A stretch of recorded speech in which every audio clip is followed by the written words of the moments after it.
ఓం నమో నారాయణాయ. నమస్కారం భక్తులారా, మన ఛానల్కు స్వాగతం. ఈరోజు జూలై 25 శనివారం సందర్భంగా హిందువులకు అత్యంత పవిత్రమైన తొలి ఏకాదశి గురించి తెలుసుకుందాం. తొలి ఏకాదశి ఎందుకు జరుపుకుంటారు? దీని విశిష్టత ఏమిటి? ఈ రోజున ఏ పూజలు చేయాలి, ఏ పనులు చేయకూడదు? ఈ వీడియోలో పూర్తిగా తెలుసుకుందాం. ఆషాఢ శుక్లపక్షంలో వచ్చే ఏకాదశిని తొలి ఏకాదశి, దేవశయని ఏకాదశి లేదా హరిశయన ఏకాదశి అని పిలుస్తారు. పురాణాల ప్రకారం ఈ రోజున శ్రీ మహావిష్ణువు క్షీరసాగరంలో అనంతశేషునిపై యోగ నిద్రలోకి ప్రవేశిస్తారు. ఈ రోజుతో చాతుర్మాస్యం ప్రారంభమవుతుంది. ఈ 4 నెలలు జపం, ధ్యానం, దానం, ధర్మాచరణకు ఎంతో పవిత్రమైన కాలంగా భావిస్తారు.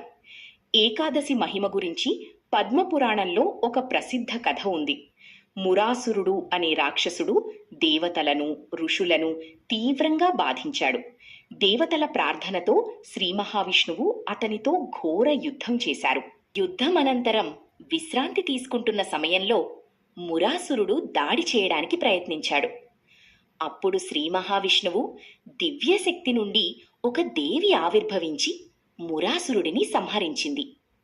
ఆమెను శ్రీహరి ఏకాదశి దేవిగా ఆశీర్వదించి ఈ తిథిన ఉపవాసం చేసి తనను భక్తితో పూజించేవారికి తన అనుగ్రహం ఉంటుందని వరమిచ్చారు అని పురాణం చెబుతుంది.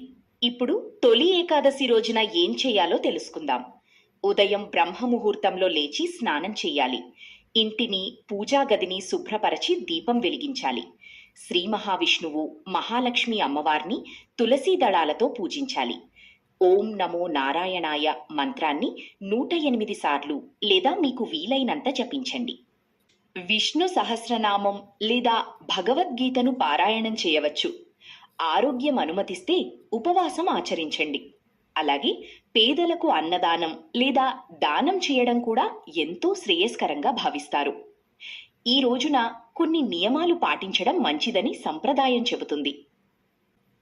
కోపం, అబద్ధం, పరుషమైన మాటలు, మద్యపానం, మాంసాహారం వంటి వాటికి దూరంగా ఉండాలి. రోజంతా భగవన్నామ స్మరణలో, మంచి ఆలోచనల్లో గడపడానికి ప్రయత్నించాలి. భక్తుల విశ్వాసం ప్రకారం తొలి ఏకాదశిని భక్తి శ్రద్ధలతో ఆచరించిన వారికి శ్రీ మహావిష్ణువు అనుగ్రహం లభిస్తుంది. కుటుంబంలో శాంతి, ఆధ్యాత్మిక ప్రశాంతత పెరుగుతాయని, ధర్మ మార్గంలో నడిచే శక్తి కలుగుతుందని భావిస్తారు.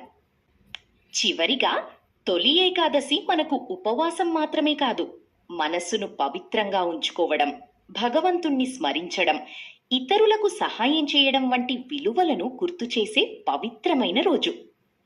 ఈ తొలి ఏకాదశి సందర్భంగా శ్రీ మహావిష్ణువు ఆశీస్సులు మీ కుటుంబంపై ఎల్లప్పుడూ ఉండాలని మనసారా కోరుకుంటున్నాం.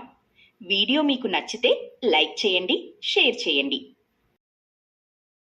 ఇలాంటి మరెన్నో తెలుగు భక్తి వీడియోల కోసం మా ఛానల్ను సబ్స్క్రైబ్ చేసి బెల్ ఐకాన్ను తప్పకుండా నొక్కండి. ఓం నమో నారాయణాయ. శ్రీమన్నారాయణునికి జై.